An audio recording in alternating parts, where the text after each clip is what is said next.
In the end, it always wakes up and comes back to itself. And when you're ready,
everyone, welcome back to another episode of Guzworks. I'm Guz, and today I bring you the Odysseus Class Deep Space Salvage and Rescue Frigate. This frigate is being featured here because I plan to use it in a new series revolving around deep space salvage and rescue, but more particularly revolving around a particular Kerbal. That Kerbal is going to be Kermit. Now, from the picture, this Kerbal does not look like much, but that's because you haven't seen him in action. You will follow this Kerbal through his struggles as a member of the crew of the XCSS Hope, the AlienAqtor spaceship Hope, and you'll be right alongside him as everything happens, the crew drama happens, things like that. Now, we're not here to talk about that series too much at the moment because we're simply going to be featuring the ship. After a very shaky launch, we've been able to get it into orbit.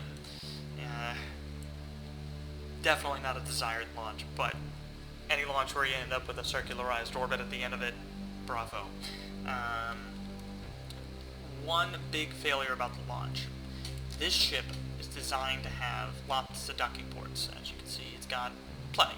You know, enough. It's not excessive, but it's a good amount. It's also meant to have a big docking port right here. Clampatron Senior, right around this section. Do you see one? No, and if you look at the flight log, okay, it won't show it now, but the flight log from earlier, and as we're launching, does note the destruction of it. I used the acceleration from the broken off craft to help with some of the push, the final push, but the port itself was doomed. Probably a mistake on my part. I could have easily put a decoupler between it, and that decoupler probably would have held. Failure on my part, pilot error, design error. It is what it is. With that in mind, let's feature what's left of the ship. The XCSS Hope features a crew of 5. And that crew is Commander Bilgus Kerman, Pilot Keldos Kerman, Mission Specialist Lodbro Kerman, Flight Engineer Billy Bobber Kerman, and Payload Specialist and Dr. Jared Kerman. As Mission Specialist, Lodbro Kerman's job is going to be a rescue technician. He essentially is the guy who, if the probes aren't working, and if there's some issue, some extravehicular issue, either with the craft, or with rescuing someone, or just getting salvage, flight recorder, whatever from a wreck, Lodbro's the man. He's the EVA guy. Of course, he can't get help from some of the other Kerbals, no doubt, but he is the guy. He is the mission specialist. Crew of 5. These Mark 1, lander cans, as well. In the cupola module is the commander seat.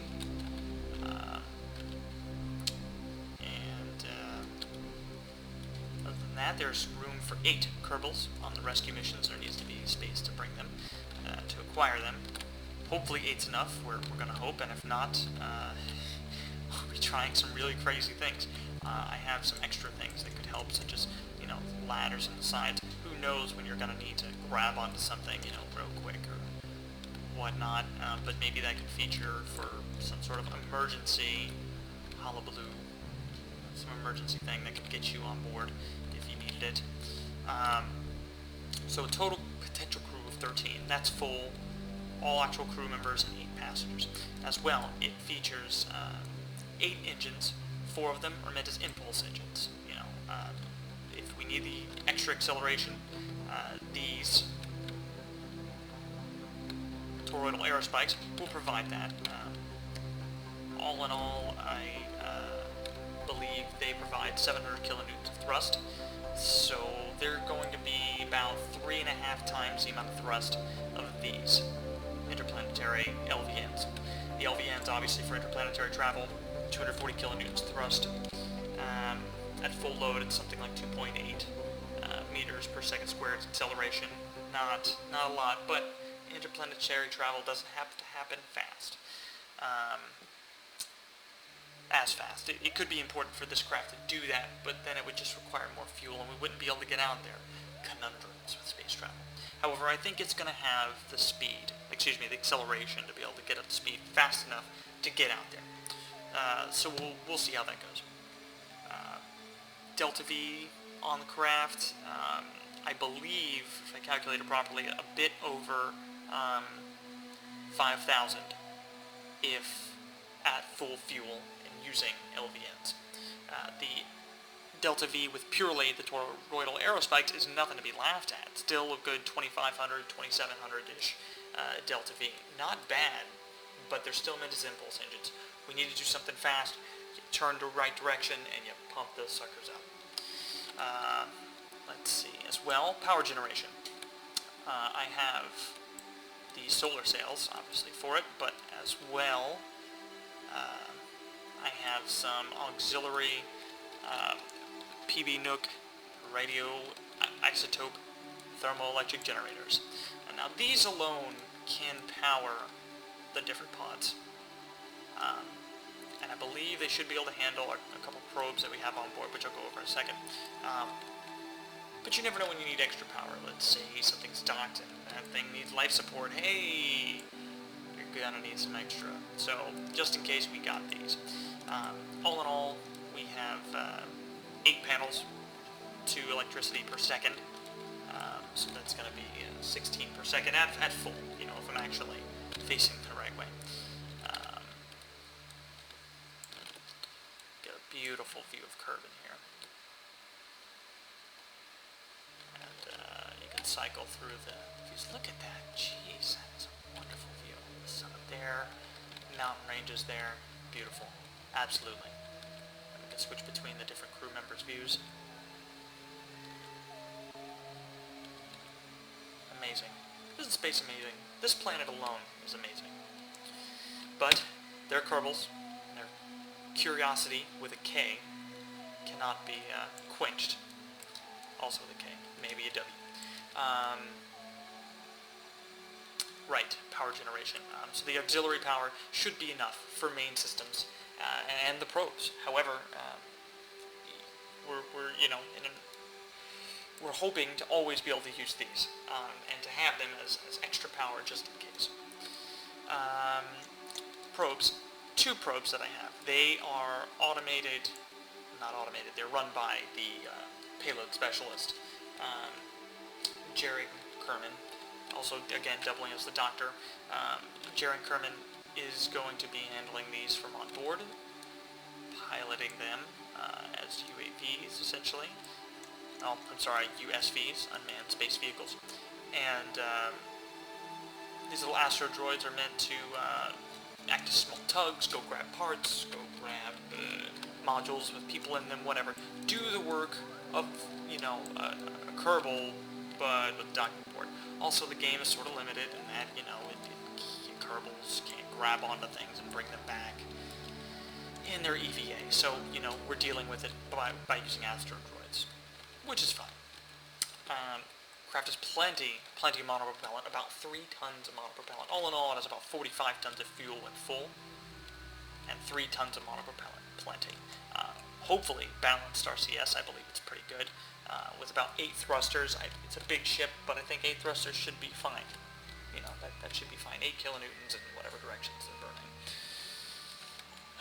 Yes, full-on docking ports. It has 4 Clampetrons and 4 Clampetron Juniors. 2 of those ports are taken up by astro droids. However, worst case scenario, if we had to get a piece back on, it was more important, and then it could be sacrificed. I prefer not to, but you never know how these things are going to go, so we'll see. As well, more features. This thing is loaded with features. Lights at the front in case we need to actually examine something.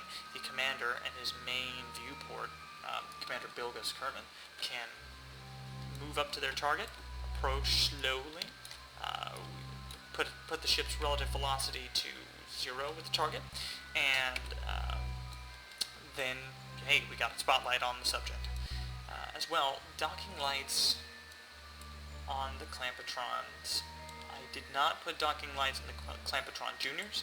I just felt like that was just adding to the part count. It wasn't an aesthetic thing or a utilitarian reason. Purely the reason was for part count.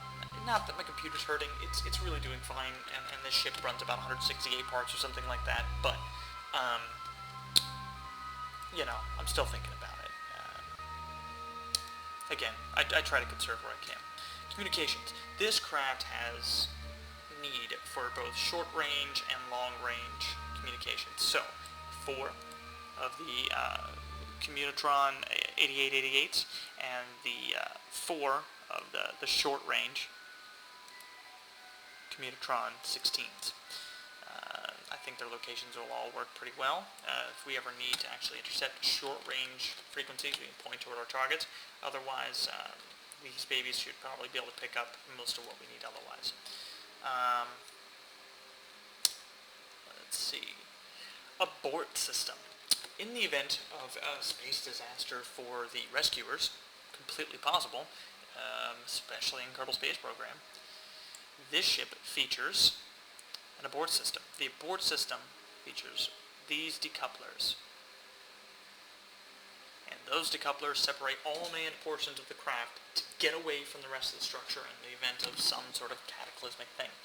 Those decouplers have a lot of power, especially versus the things that they're sized against, and they should be able to separate the ship and all the modules well enough to keep everyone safe. Now, after that happens, another rescue ship's going to have to come, and that's going to really suck, because the rescuers having to be rescued is never a good thing. But, you know, if it comes down to it, at least they'll have a chance by getting away from the rest of the wreckage, the ship, whatever was going on, potential explosion, unquenchable fire, what have you. Horrible zombie plague, who knows. So, let's see, I believe that's all my features. I think that's about it. It's a good ship.